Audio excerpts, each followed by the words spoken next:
CPM-ൻ്റെ ത്യാഗത്തിൻ്റെ കഥയാണ് നമ്മൾ കേൾക്കുന്നത്.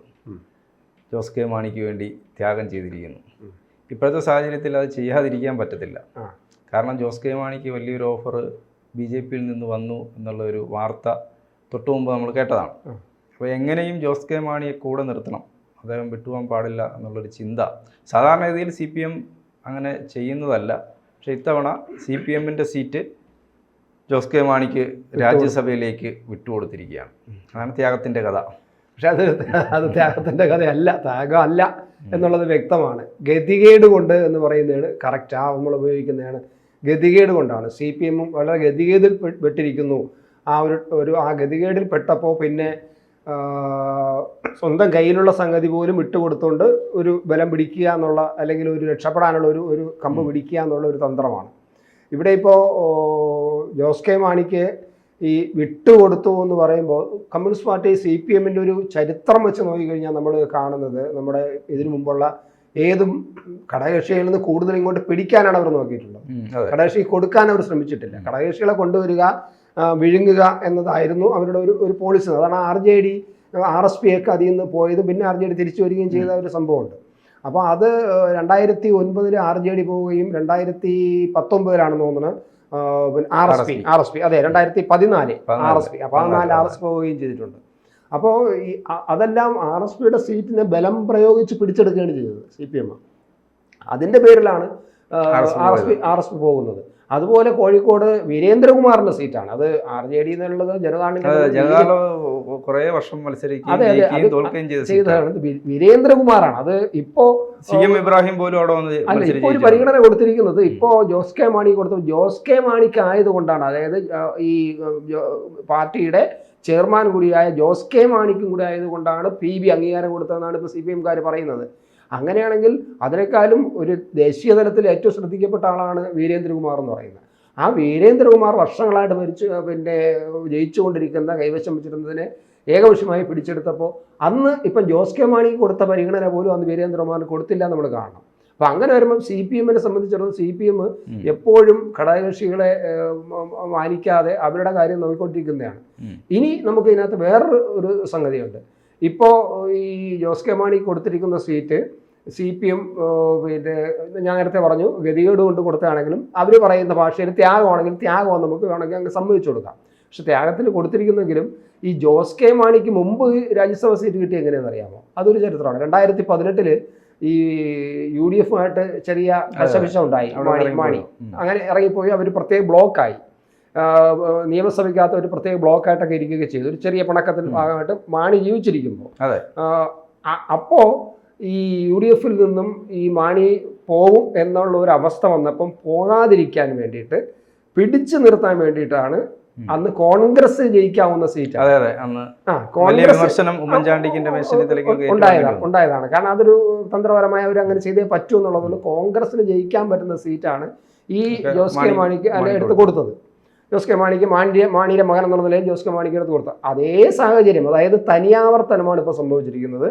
CPM-ന് ജയിക്കാവുന്ന സീറ്റ് ഇപ്പോൾ അതേപോലെ ഇറങ്ങിപ്പോകും എന്നുള്ള ഭയം കൊണ്ട്, പേടിച്ചുകൊണ്ട്, ഉമ്മൻചാണ്ടിയും രമേശ് ചെന്നിത്തലയും KM മാണിയെയും ഗ്രൂപ്പിനെ എങ്ങനെ ഭയന്നുവോ അതുപോലെ ഇപ്പോൾ CPM-ഉം ഇവർ പോകും എന്നുള്ള ഭയം കൊണ്ടാണ് ഇപ്പോൾ അവരുടെ സീറ്റ് കൊടുത്തത്. അപ്പോൾ ആ തനിയാവർത്തനം പൊളിറ്റിക്സിൽ അങ്ങനെ ചില രസകരമായ ചില സംഭവങ്ങൾ നടക്കും, തനിയാവർത്തങ്ങൾ നടക്കുന്നു, നമ്മൾ ശ്രദ്ധിക്കാതെ പോകുന്നൊരു സംഗതിയാണ്. അപ്പോൾ അതാണ് സംഭവിച്ചിരിക്കുന്നത്. അതുകൊണ്ട് ഈ പിന്നെ ഇത്രയും ബലം പിടിച്ച് സ്വന്തം കോൺഗ്രസ്സുകാരുടെയും നേതാക്കളുടെയും ഒക്കെ വിമർശനം ഏറ്റുവാങ്ങിക്കൊണ്ട് ഉമ്മൻചാണ്ടി അങ്ങനെ ഒരു തീരുമാനമെടുത്തിട്ടും ജോസ് കെ മാണിയുടെ പാർട്ടിയായിട്ട് നിന്നില്ല, CPM-ലേക്ക് പിന്നെ പോരുകയാണ് ചെയ്തത്. ഇതും നാളെ അങ്ങനെ സംഭവിച്ചോളൂ. ഇപ്പോൾ CPM വലിയൊരു ത്യാഗം നടത്തിയെന്നൊക്കെ പറഞ്ഞെങ്കിൽ പോലും തിരിച്ചങ്ങോട്ട് പോയിക്കൂടാന്നില്ല. ഇപ്പോൾ എന്തായാലും ജോസ് കെ മാണിയുടെ ഗ്രൂപ്പ് അവിടെ വലിയ ഹാപ്പിയിലാണ്. ഞങ്ങൾ സംഗതി പറഞ്ഞത് കിട്ടിയിട്ടുണ്ട് എന്നുള്ളതാണ് ഇപ്പോൾ കാണുന്നത്. പക്ഷേ ഒരു പ്രാദേശിക പാർട്ടികളെ സത്യത്തിൽ പറഞ്ഞാൽ ഈ ഒരു ദേശീയ പാർട്ടി, ഇപ്പോൾ ദേശീയ പാർട്ടി കമ്മ്യൂണിസ്റ്റ് പാർട്ടി CPM ഒരു ദേശീയ പാർട്ടി അല്ലാതായിട്ട് മാറിയിട്ടുണ്ട്. അതിൻ്റെ ഒരു കണക്കുകളൊക്കെ വരുന്നുണ്ട്. ഇപ്പോൾ ഇനി ദേശീയ പാർട്ടി നിൽക്കാൻ സാധ്യതയില്ല എന്നുള്ള കണക്കുകളാണ് ഇപ്പോൾ വന്നുകൊണ്ടിരിക്കുന്നത്. എന്തായാലും അതൊരു ദേശീയ വീക്ഷണമുള്ള പാർട്ടിയാണ് കമ്മ്യൂണിസ്റ്റ് പാർട്ടി എന്ന് പറയുന്നത്. ദേശീയ പാർട്ടിയായിട്ട് പദവിയില്ലെങ്കിലും ഒരു ദേശീയ വീക്ഷണമുള്ള പാർട്ടിയാണ്. ആ പാർട്ടിയൊക്കെ ഭരണം നിലനിർത്താൻ വേണ്ടിയിട്ട് ചില പ്രാദേശിക പാർട്ടികളുടെ മുന്നിൽ അടിയറവ് പറയേണ്ട അവസ്ഥയാണ് വന്നിരിക്കുന്നത്. അത് കോൺഗ്രസിനും സംഭവിച്ചു. കേരളത്തിലെ കോൺഗ്രസിന് ദേശീയ വീക്ഷണമുള്ള പാർട്ടിയാണ്, ദേശീയ പാർട്ടിയാണ്, അവരും അതുപോലെ സംഭവിച്ചു. ഇപ്പോൾ CPM ഈ പ്രാദേശിക പാർട്ടിയായിട്ട് മാറിക്കഴിഞ്ഞിരിക്കുന്നു, ആ പ്രാദേശിക പാർട്ടികളുടെ ഭാഗത്തേക്ക് ചേർന്നിരിക്കുന്നു. അത് ആ ഒരു മാറ്റമാണ് നമ്മൾ ഇതിൽ കാണേണ്ടത്. അല്ല, ഇതിനകത്ത് മറ്റൊരു കാര്യങ്ങളുള്ളത്, ഇവർക്ക് ഇനി 5 MP മാത്രമേ രാജ്യസഭയിൽ ഒരു ബ്ലോക്കായിട്ട് ഒരുമിച്ചിരിക്കാൻ പറ്റുള്ളൂ, ഒരു കക്ഷിയായിട്ടിരിക്കാൻ പറ്റൂ. ഈ സീറ്റ് കേരള കോൺഗ്രസ് എമ്മിന് കൊടുത്തോടുകൂടി 4 പേരായി മാറുകയാണ്.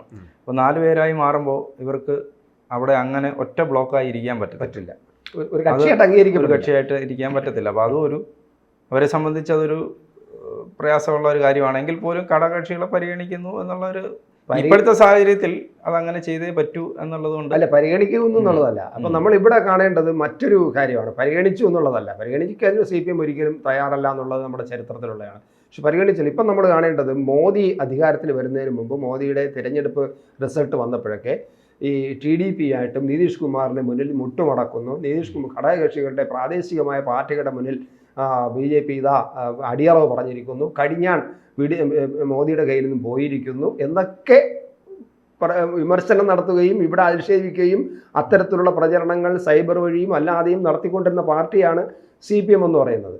അപ്പം മോദിക്ക് എല്ലാം പോയി അവരുടെ പത്രങ്ങളും അവരുടെ മാധ്യമങ്ങളും, അതായത് കൈരളിയും ദേശാഭിമാനിയൊക്കെ അത്തരത്തിലുള്ള പ്രചരണമാണ് നടത്തിയത്. മോദി പോയി, മോദിയുടെ കാര്യം തീർന്നു, മോദി ഇനി ഒരു രക്ഷയില്ല, നിതീഷ് കുമാർ പറയുന്നിടത്ത് നിന്നു കൊടുക്കണം, മുട്ടുമടക്കി നിൽക്കുകയാണ്, TDP ആയ ചന്ദ്രബാബു നായിഡു എന്ത് പറയുന്നു അത് കേൾക്കണം എന്നൊക്കെ പറഞ്ഞ പാർട്ടിയാണ്.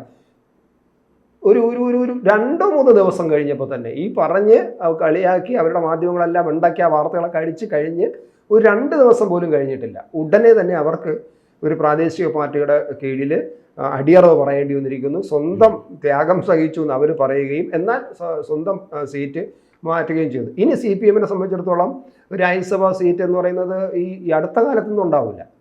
2027 ഇനി ഒരു 2027 ഇനി ഒഴിവ് വരുന്നത്. അന്നൊരു 3 MP ഒഴിവ് വരും രാജ്യസഭയിൽ. അതിന് 2 സീറ്റ് CPM-ന്റെ സീറ്റാണ്. ഒന്ന് നമ്മുടെ ജോൺ ബ്രിട്ടാസിൻ്റെതും ഒന്ന് ഡോക്ടർ ശിവദാസന്റെയും. അപ്പൊ ഈ 2 സീറ്റും ഒഴിഞ്ഞാലും അത് ആ സമയത്തെ സാഹചര്യം നമുക്ക് അറിയാനും പറ്റുന്നില്ല, ഗവൺമെന്റ് ഉണ്ടാവണമെന്നില്ലല്ലോ. അപ്പൊ ഗവൺമെന്റ് ഉള്ള ഒരു പാർട്ടിക്ക് 2 സീറ്റ് ജയിക്കാൻ പറ്റും. ഇല്ലെങ്കിൽ ഇപ്പോൾ CPM-ന്റെ കയ്യിരിക്കുന്ന 2 സീറ്റും കൂടെ 2027 ആകുമ്പോൾ ഗവൺമെന്റ് എങ്ങനെ കേരളത്തിൽ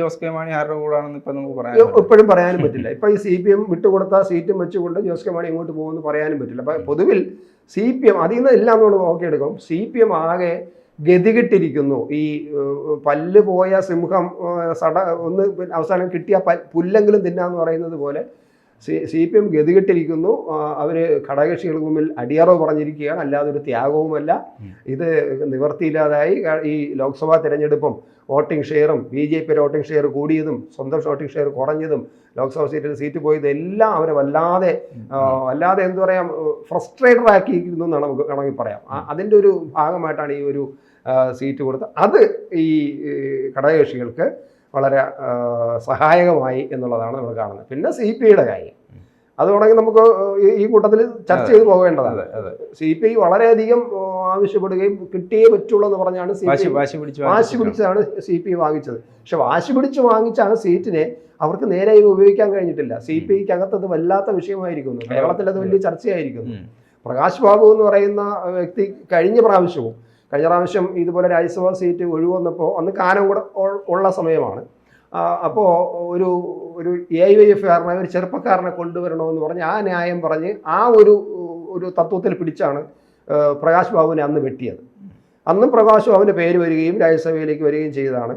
അന്ന് പ്രകാശ് ബാബുവിനെ വെട്ടിയത് അങ്ങനെയാണ്. അത് കാനം ആദ്യമൊക്കെ പ്രകാശ് ബാബു കാനത്തിൻ്റെ കൂടെ നിന്ന ആളാണ്, കാനത്തിന് വേണ്ടി കളിച്ച ആളുകളാണ്. പക്ഷെ പിന്നെ എപ്പോഴോ ഇവർ തമ്മിൽ ചെറിയ പ്രശ്നങ്ങൾ വന്നു. കാനത്തിൻ്റെ നീക്കങ്ങൾ ശരിയല്ല തോന്നിയത് കൊണ്ടും വ്യക്തമായിട്ട് കാനം ഒരു പക്ഷപാതിത്വ സ്വഭാവങ്ങൾ കാണിക്കുന്നത് ബോധ്യമായപ്പോൾ പ്രകാശ് ബാബു മാറിപ്പോവുകയാണ് ഉണ്ടായത്. അങ്ങനെ വന്നപ്പോഴാണ് പ്രകാശ് ബാബുവിനെ അടുത്ത രാജ്യസഭാ സീറ്റ് വന്നപ്പോൾ വെട്ടിയിട്ട് സന്തോഷ് കുമാറിനെ കൊടുത്തത്.